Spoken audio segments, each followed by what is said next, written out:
Hey everyone, welcome back to Ragtag Stacking.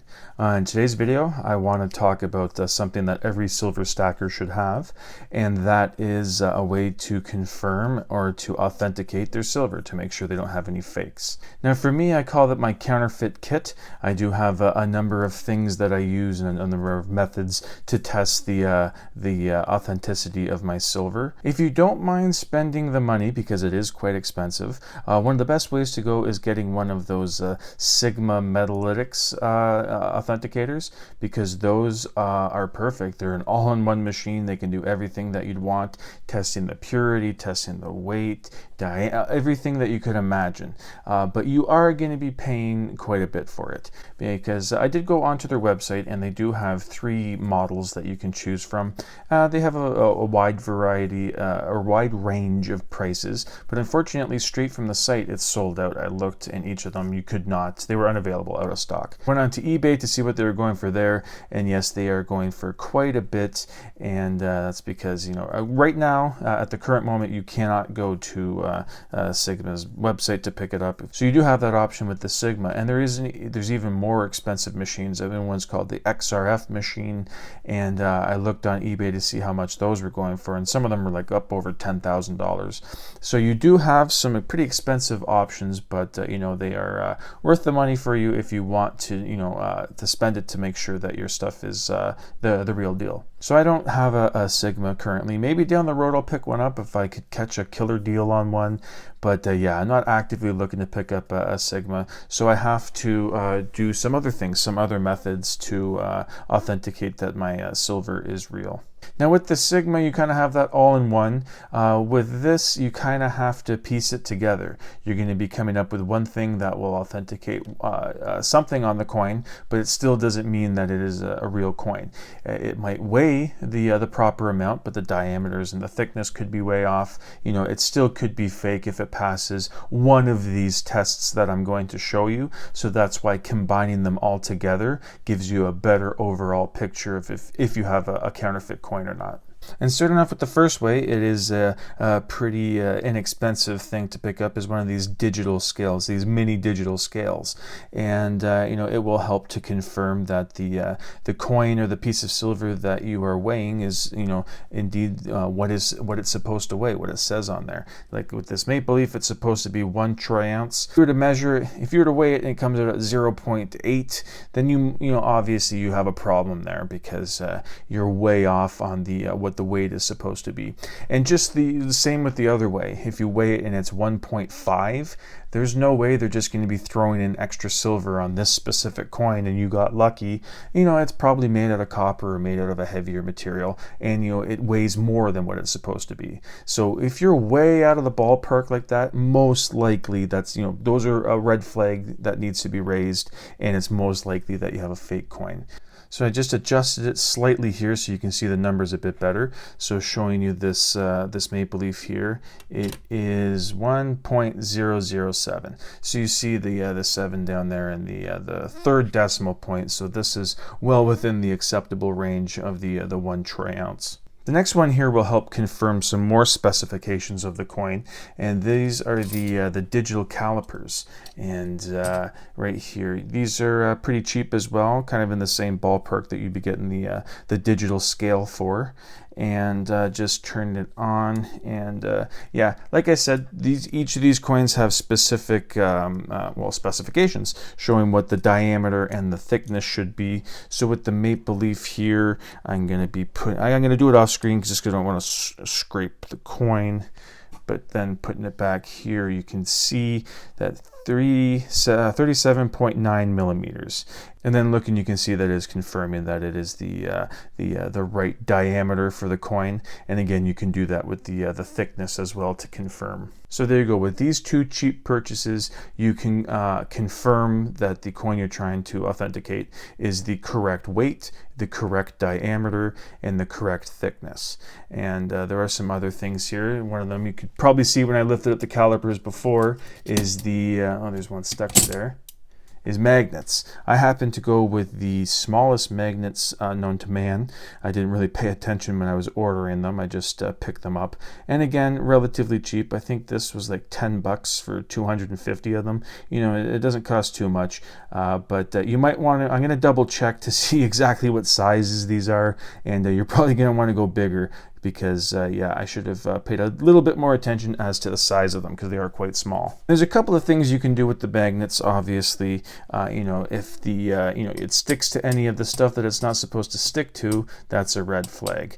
But you know, going through here, obviously it picked out my circulated Canadian change, which is you know, obviously not silver. So it does its job weeding out stuff that is magnetic. So if you have a coin that is supposed to be non-magnetic, say like a maple leaf, and all of a sudden one of your maple leaves sucks right to it and gets stuck, well, then that's a pretty good indicator there that you got a fake coin. And yes, another thing that you can do with the magnets is you know, you can put it on the coin and it kind of slides slowly down the coin. It doesn't fall straight off the coin. It kind of just gradually, like it's on molasses, goes down the coin, as opposed to just, you know, I'm gonna have this plastic case here.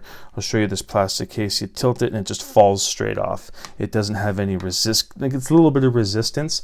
I believe it's called eddy currents, and I think it's from the you know, the little bit of amount of copper that's in the coin, because I'll put the link to this video here. It shows a copper tube and putting a magnet down it, and you can see it almost levitates the magnet when it's kind of going through the tube. So that's kind of the reaction you see on the coin, where it's sliding slowly. It seems to be meeting some sort of resistance, and I'm not exactly sure why that is, but that is another thing that you can test with your coins. Other people have it where they have a magnet sort of slide like this, and this part is a magnet, and then they'll, you know, slide their coin down it to test it. This obviously is not magnetic, so you see it slid just you know, pretty quick there. But that is another way to test it, is the magnet test. So yeah, that's a cheap option here. This option that I'm going to give you now is, well, it's for free, because all you need is the coins that you purchased. So there's a little upfront cost, but there's nothing extra, and that is the ping test. You can buy other things. There's this thing like the ping tester, where you put it in and it's, you flick it and it does the ping and it authenticates it. But if you don't want to spend the money on that, I'm not saying that you're going to break the bank to pick that up. You can just do it here, where you kind of, and you hear that long resonating sound. I'm going to do it a bit closer to the mic so you can hear. And you know, if you were to do that, where's that toonie that I got here? This toonie, as you know, doesn't have any silver in it, and you can hear it does not have a long resonating ping. It kind of just has a dull thud, and you can hear it drop on the ground. It kind of has a dull thud, and that's it. It doesn't have that long resonating ping. And I believe there is an app that you can download that you can ping your coins, and it picks up the frequency, and it will confirm that, you know, what it's hearing is the ping that is associated with that coin. Because there will be different pings on the Morgan and the Peace dollars compared to the Maple Leafs or the Silver Eagles. Some coins are different sizes, some coins have different compositions, different amounts of silver in it, so it will produce a different ping. So this app will help you with that, and it's a free app, so again, this is something that will not cost you money unless you want to buy one of those ping testers. And there is another way. I haven't tried it yet. I'm just kind of worried about getting my metals anywhere near water. And this one's called, I believe it's the specific gravity test is what it's called.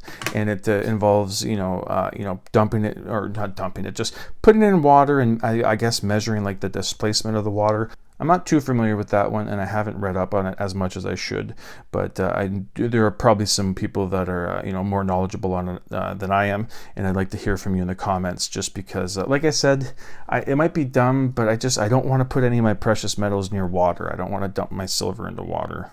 But yeah, those are just a couple of things that I use to authenticate that my stuff is authentic. Like I said, one of the ones is the digital scale, and then you have the calipers, the digital calipers, calipers. Those will go ahead and confirm the specifications of the coin, and then put my magnets back in its case here. But you got the magnets to make sure that stuff that is non-magnetic obviously acts that way. So your silver maple shouldn't be sticking to it. The ping test is another good way to confirm. As I said, for me, I love playing around with coins, so I could ping coins all day. Just $50, whatever it is, I could just play around with it. I love the sound of the coins, so that's probably my most enjoyable way of trying to authenticate my stuff is the ping test, just because I love that sound.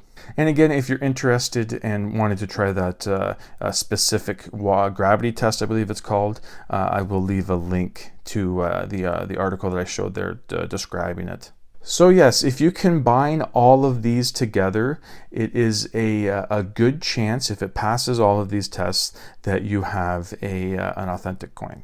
And if you're still worried about it, maybe go to one of your local coin shops. It'd be a good chance that they have, at least a Sigma, one of those, metal authenticators, just because, it's their job, it's their profession, so they might have invested in it. And if you're a regular there, they might help you out. Even if you're not making a purchase and you just bring in some stuff, if you're good with them, you might say, oh yeah, no, I'll help you out with that. I know that you come in here all the time. So again, one of these on their own is not 100% verifying it. It's not foolproof. Like I said, combining them all together will give you a better, window and a better idea whether or not your silver is authentic. But yes, anyways, that is it for today's video. Thank you so much for watching, and I hope you come back for the next one. Thank you.